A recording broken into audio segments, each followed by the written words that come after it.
प्रेरणा, किंजल और नताशा तीनों बचपन की पक्की सहेलियां हैं। किंजल और नताशा दोनों अमीर घर से हैं, जबकि प्रेरणा गरीब घर की लड़की है। प्रेरणा की मां अक्सर बीमार रहती थी और उसके पिता सिक्योरिटी गार्ड की नौकरी करते हैं, जिससे महज उन्हें 10,000 रुपए महीने ही मिलते थे और उसी में उनको अपना घर खर्च चलाना होता था। प्रेरणा अपने घर के गरीब हालातों को अच्छे से जानती है, इसीलिए वो कभी भी अपने माता पिता से कोई फरमाइश नहीं करती थी। इसीलिए प्रेरणा की दोनों सहेलियां अक्सर उसकी मदद करती थी। तीनों सहेलियों ने 12वीं की परीक्षा में टॉप किया था। उसी के सेलिब्रेशन के लिए अपनी कार में नताशा और किंजल प्रेरणा को एक बड़े से रेस्टोरेंट में लेकर जाती है। चलो वहां बैठते हैं। पता है प्रेरणा, इस रेस्टोरेंट के समोसे बहुत फेमस है। इसकी खट्टी और मीठी चटनी भी बड़ी यमी है, इसीलिए हम तुझे यहाँ लाए हैं। तुझे समोसे बहुत पसंद है ना, इसीलिए। प्रेरणा को समोसे खाना बहुत ही पसंद था, इसीलिए अक्सर किंजल और नताशा अपने पैसों से उसे समोसे खिलाती थी। कुछ ही देर में ऑर्डर उनकी टेबल पर आ जाता है और प्रेरणा बेधड़क होकर वो समोसे खाने लगती है। वाह यार, ये समोसे तो बहुत ही तीखे और कुरकुरे हैं। सचमुच इसकी चटनी का भी जवाब नहीं। खाकर तो मजा ही आ गया। इतने टेस्टी समोसे मैंने आज तक नहीं खाए। प्रेरणा बड़ी ही खुशी से वो समोसे खाती है। नताशा और किंजल उसके लिए और समोसे मंगवाती है, जिन्हें प्रेरणा पल भर में चट कर जाती है। प्रेरणा को इस तरह समोसे खाते देख उसी रेस्टोरेंट में बैठी एक अमीर घमंडी लड़की अपने दोस्तों से कहती है, लुक दिस गर्ल, ये लड़की कैसे भुक्कड़ भिखारियों की तरह जल्दी जल्दी समोसे खा रही है। लगता है आज से पहले इसने कभी समोसे खाए ही नहीं।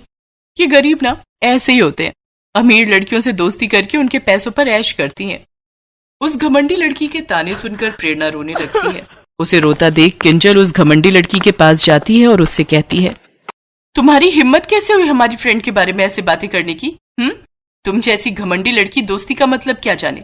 दोस्ती पैसे देखकर नहीं होती, बल्कि दिल देखकर होती है। चलो प्रेरणा यहाँ से। नताशा और किंजल का दिल बहुत बड़ा होता है। साथ मिलकर समोसे खाना उन तीनों सहेलियों के लिए सबसे बड़ी खुशी का पल हुआ करता है। ऐसे ही कुछ समय बीत जाता है, फिर तीनों सहेलियों के लिए रिश्ते आने लगते हैं। नताशा और किंजल की शादी अमीर खानदान में हो गई, तो वहीं प्रेरणा की शादी उसी की तरह गरीब परिवार में अनिल नाम के लड़के से हो गई। सभी लड़कियों की तरह प्रेरणा भी दिल में हजारों सपने लिए अपने ससुराल आ गई। गृह प्रवेश वाले दिन प्रेरणा की सास ने उससे कहा, बहू, इस कलश को पैरों से गिराकर अंदर आ जा। जी माँ जी। बहू, आज से ये गरीब खाना तेरा भी घर है। ये तेरी ननद नीलम है और ये तेरी जेठानी शीला। चलिए देवरानी जी, मैं आपको आपका कमरा दिखा देती हूँ। प्रेरणा के ससुराल में उसकी सारी जिम्मेदारियां उसके पति अनिल के कंधों पर थी। इकलौता वही कमाने वाला था। उसके जेठ जी अपने पैरों से लाचार थे। वो चल फिर नहीं सकते थे, जिस वजह से घर में पैसों की तंगी बनी रहती थी। इसीलिए अपनी ख्वाहिश को मारकर प्रेरणा ने खुद को अपने गरीब ससुराल में ढाल लिया। माँ जी, रसोई में एक भी सब्जी नहीं है, तो फिर खाने में क्या बनाऊं? बहू, ये 100 रुपए रख और बाजार से थोड़ी सब्जी ले आ। ठीक है माँ जी। प्रेरणा सब्जी लेने बाजार चली जाती है, जहाँ पहुंचकर उसे बाजार में समोसे वाले का ठेला दिखता है। उसे समोसे खाने का बहुत मन होता है। वाह, समोसे!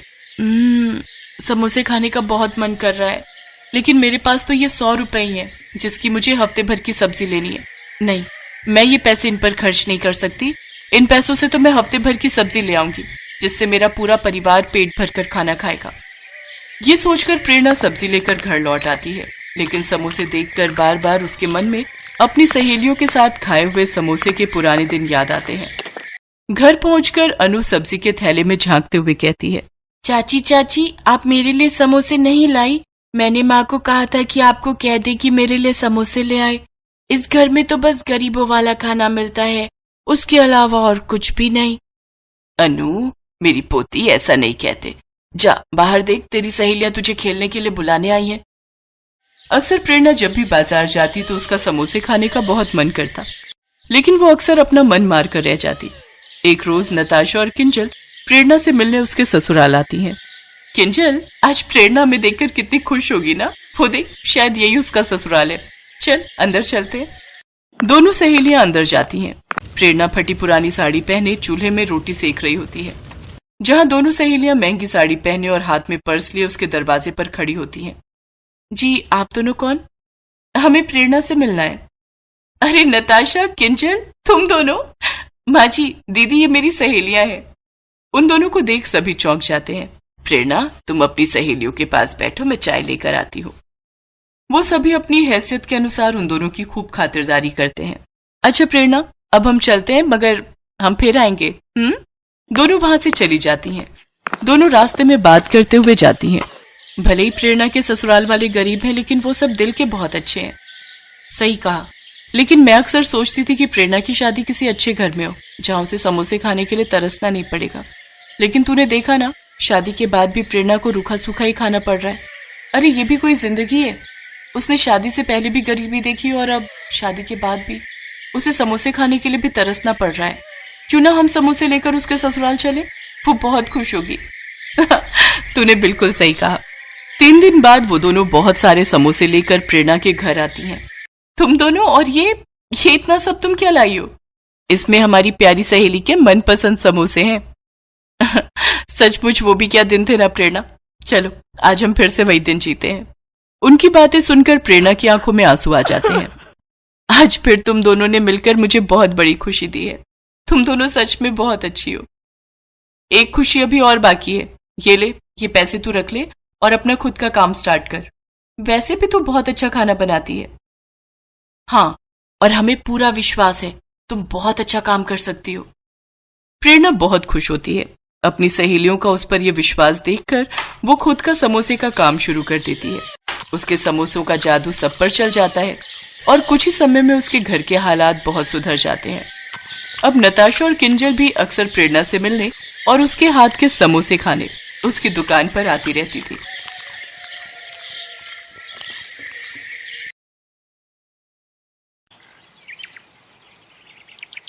अरे वो देखो, मानव भैया आ गए। मानव भैया? ये तो वही है ना जो बड़ा आदमी बनने शहर गए थे कई साल पहले। हाँ, चलो चलकर देखते हैं कि ये वापस क्यों आए हैं। जब वो दोनों मानव के पास जाते हैं तो उसकी हालत बहुत ही खराब होती है। अरे मानव भाई, तुम तो शहर बड़े आदमी बनने गए थे ना, फिर आपका ये हाल? अभी ये सब वक्त नहीं है भाई कुछ भी बताने का। हम शहर से 300 किलोमीटर पैदल चलकर आए हैं और हम सब कई दिनों से भूखे हैं। अगर हो सके तो हमें राशन पानी कुछ दिन के लिए उधार दे दो भैया। तुम अपने घर जाओ और आराम करो मानव भाई। और रही खाने की बात, तो मैं गांव के मुखिया को बोल देता हूँ, वो कुछ दिनों का राशन पानी तुम्हारे घर भिजवा देंगे। आपका बहुत बहुत शुक्रिया किशोर भाई। मुखिया उनके घर 1 महीने का राशन पानी भिजवा देता है। सुनिए जी, आखिर कब तक हम इन गांव वालों से छुपा कर रखेंगे कि हम शहर से भागकर क्यों आए हैं? तो हम इन गांव वालों से क्या कहते कि शहर में रहकर हम पर इतना कर्जा हो गया और वो चुका न पाने की वजह से हम गांव वापस आए हैं। फिर तो ये हमें जो राशन पानी मिला है वो भी नहीं मिलता। ये तो आप ठीक कह रहे हैं जी। देखो रमा, जो किस्मत में लिखा है उसे कोई नहीं टाल सकता। चलो आप सो जाओ, रात बहुत हो गई है। मैं कल ही मुखिया से मिलकर काम की कोई बात करता हूँ। अगले दिन मानव मुखिया से मिलता है और अपने बेरोजगार होने की समस्या बताता है।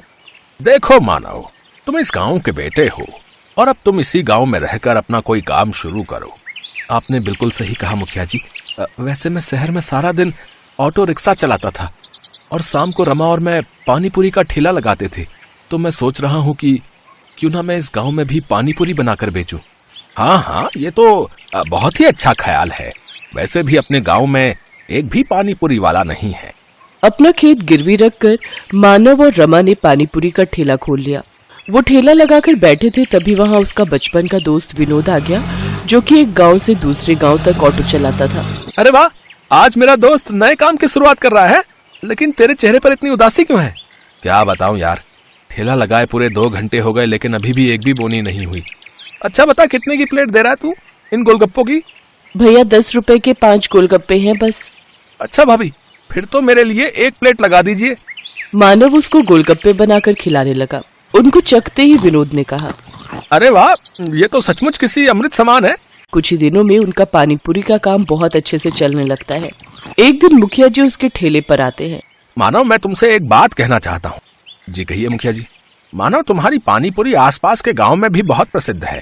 मैं चाहता हूँ कि तुम ढेर सारी पानी पूरी बनाओ और गांव के और आसपास के गांव वालों को भी ये पानी पूरी खिलाओ और आने वाले चुनाव में मेरे नाम का प्रचार करो।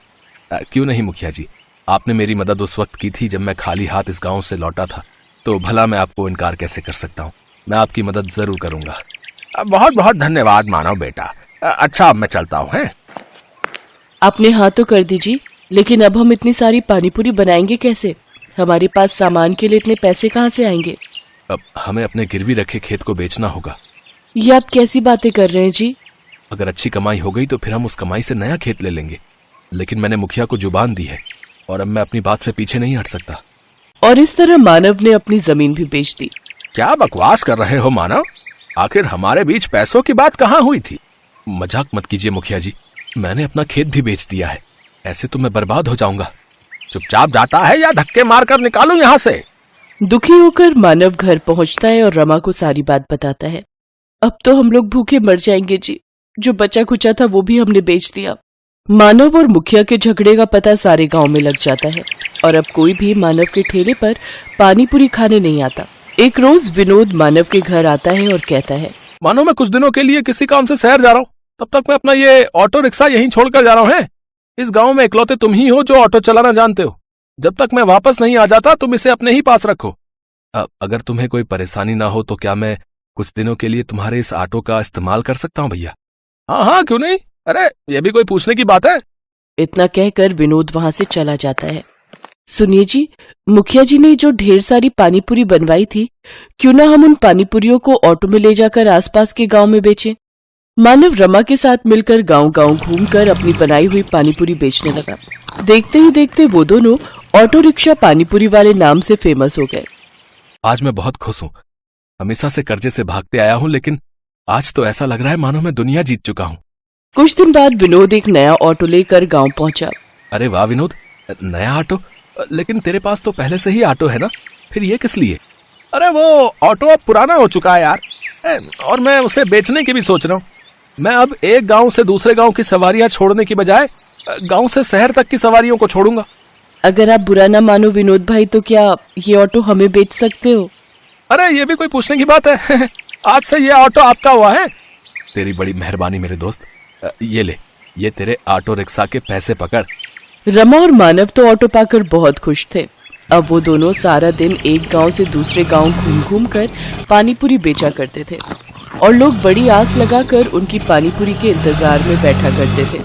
उनका व्यापार अब बहुत अच्छा चलने लगा और उन्हें अच्छी आमदनी होने लगी।